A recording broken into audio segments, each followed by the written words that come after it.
So Jeep unveiled the Grand Cherokee L a few years ago, and I think that it's been received really well. This is a 3-row SUV that allows you to bring an extra passenger unless you get the 2nd row bench, which is an option, which will give you 7 passengers. And for 2023, Jeep allowed the Wagoneer to have the long wheelbase as well. So this has more storage behind the 3rd row seat. Now this test is all about engine performance in miles per gallon, because this has the inline 6 twin turbo engine and this has a naturally aspirated V6. I think it's time, Jeep. It's time to kill this engine. An $80,000 Grand Cherokee should not have this engine. I think that it's kind of a slap in the face at the price point. 80 grand almost. But yeah, special shout out to Larry H. Miller here in Sandy, Utah. If you are in the market, both of these SUVs are available. Now this color here is Baltic Gray. I want to make sure I said that correctly. So yeah, Baltic Gray. And this color is like a blue metallic paint. I think this is called River Rock maybe. Yeah, River Rock. So yeah, we're gonna basically take these on the highway, check out MPG and acceleration. Let's drive the Wagoneer first because I know how this is gonna end. So let's go ahead and do that. Whatever you do not go to a dealership to buy Grand Cherokee L and test drive this. You're gonna instantly want the Wagoneer. This is what happened to us. We actually came in to get a Grand Cherokee L Overland, left there with a Wagoneer, and don't get me wrong, you get a lot of stuff standard on the base Wagoneer that you have to go pretty high up in trim level to get on the Grand Cherokee L. Like this has air suspension, although this is a Series 2. This is about a couple $1,000s more than that Grand Cherokee L. And in my opinion, I just think that this is a better buy over the Grand Cherokee because of the engine. That's the only thing. Now, don't get me wrong, the interior inside of that Grand Cherokee L mops the floor with this one, but that would be more in line with like a Grand Wagoneer with the interior design. Now, obviously, the price point is probably another 40 grand, but what is it, 40 grand? Yeah, about 40 grand basically, exactly. So, but that's an ultra luxury SUV. But yeah, let's go ahead and set up for the 0 to 60. And then we're gonna go ahead and see what this gets for fuel economy. This is my 2nd time doing the 0 to 60 run with my Draggy, which will show you the actual performance. Just take note that we are high above sea level. I think like 4,500 feet. Make no mistake, this engine looks small under the hood of this Wagoneer, but it packs a big punch. 420 horsepower. And are you ready for this? 468 pound-feet of torque that comes to life around 3,500 RPMs. And listen, this actually replaced the 5.7, which my wife has in her Wagoneer, which only had 392 horsepower and 404 pound-feet of torque. So still made it to the 8 HP, 8-speed transmission, which is a great one made by ZF. Let's see how it performs. Here we go. 30, 60, 60.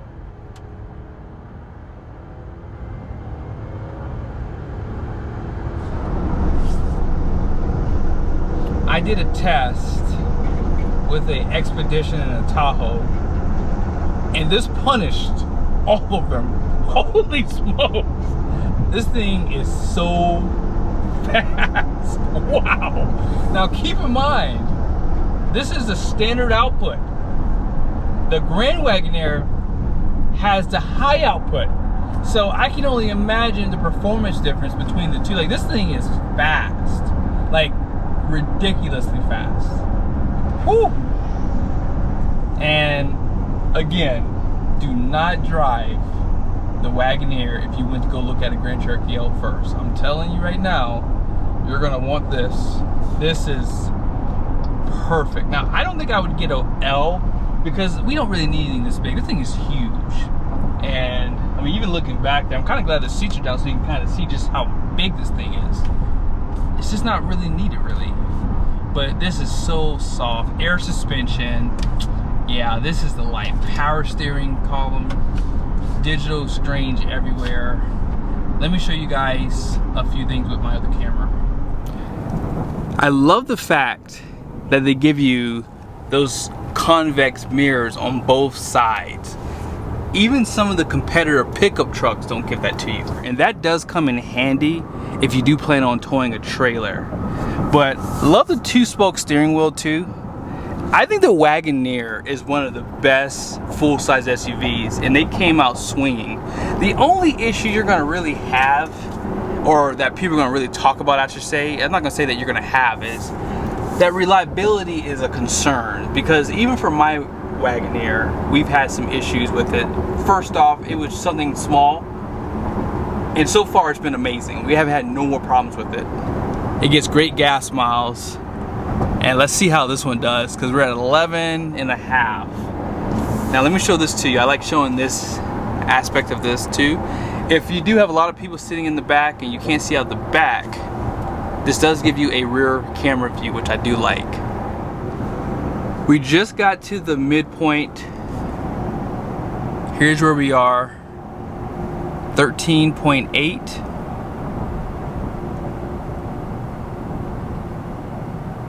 Wow.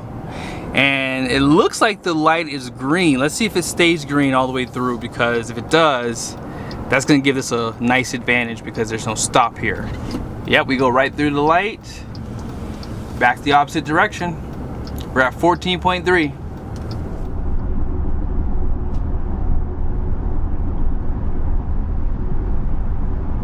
This is the quietest SUV I've been in. 60, 61, wow. 67 by the window, 65, 67, the air was actually blowing on it too. 62, 63 out back. This is the quietest one thus far. Wow. And air suspension for the win. This interior is definitely nice, but there's no denying the Grand Cherokee L Summit Reserve. And you have to get the Grand Wagoneer to get similar interior design. But I do like that this has the curtains out back, and you're gonna have a lot more comfort in the second and third rows compared to the Grand Cherokee L. That's where this comes to the forefront. If you have older kids, then you probably need to upgrade to the Wagoneer. If you have younger kids, then the Grand Cherokee L will be perfect for you.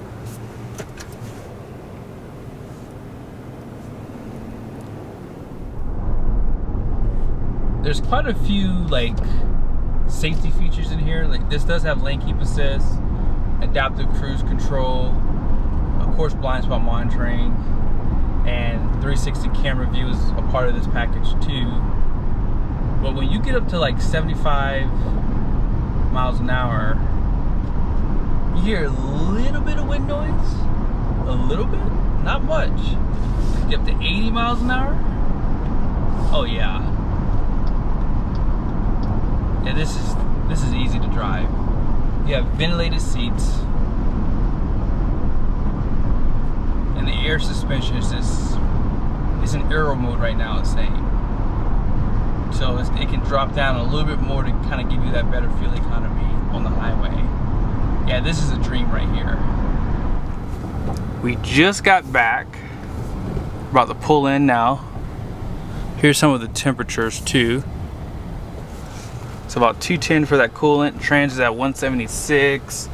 Oil temp's 208. So I'm gonna stop in the same spot every time, which is next to these ProMasters, and here it is. 15.3 MPG, 13.4 miles driven, about 18 minutes. Remember what I said? Do not test drive a Wagoneer if you're in the market for a Grand Cherokee L. Don't do it. I'm telling you, you will be a little disappointed. Like this feels small to me now. We'll go ahead and reset this. Let's go. I will say though, if you like that luxury interior and design and you want more features, this is the way to go. Because like I said earlier, you got to get a Grand Wagoneer to get half the stuff that's in here. Like this has that extra display on the passenger side, and you can't get, well, you could get that on the Wagoneer too, I guess. But this interior, this is the Palermo leather, and you get this on the Grand Wagoneer. But let me go ahead and set up the 0 to 60 timer so you guys can see how this does compared to the Wagoneer. But let's go ahead and talk about some of the performance of this V6. So there it is. That's the naturally aspirated 3.6 liter V6. 293 horsepower compared to 420, I said, and 260 pound-feet of torque. That is pretty low compared to 468. Now this weighs less than the Wagoneer, but it won't matter because that horsepower is just not that great. Now this does have an 8-speed transmission. However, I call this a kart transmission. It's the 850 RE. Not a bad transmission, it's just it should have the same thing in there, because if you get the 5.7, you get that 8 HP 75 transmission like this, and you get 2 more cylinders, which means you're going to get a little bit better performance. Let's see how it does. Here we go. $30.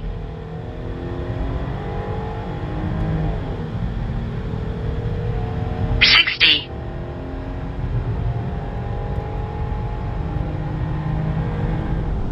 I think it's time. I think that Jeep needs to put this one away. They don't even have to give it, you know, the same horsepower and torque as a Wagoneer. I get that that's a bigger SUV, but yeah, this thing's slow. I mean, think about it on the aspect of, you know, you needing to pass someone. I mean, don't get me wrong. I mean, it takes some time to downshift. It's just sluggish. And because we are higher above elevation, you lose a little bit of that horsepower. And it's not a lot as it is. So it's not a heavy SUV, but I think that Jeep needs to really reimagine the engine for this segment, because I think that they are kind of last place right now with this, personally. But make no mistake, this is more agile compared to the Wagoneer. I feel like this is more fun to drive. It's easier to drive. It'd be easier to park. It's not as big, it's not as wide, and it's not as long for sure. But I just think that the engine is what's missing here. And I know that this is the standard one and there's a optional V8, but that V8 should be standard, or they just need to go to a twin turbo inline 6 or something. But let's see how loud the interior is on this one so we can get an idea compared to the Wagoneer.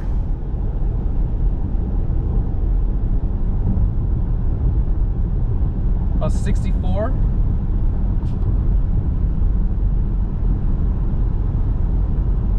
68 on the window there.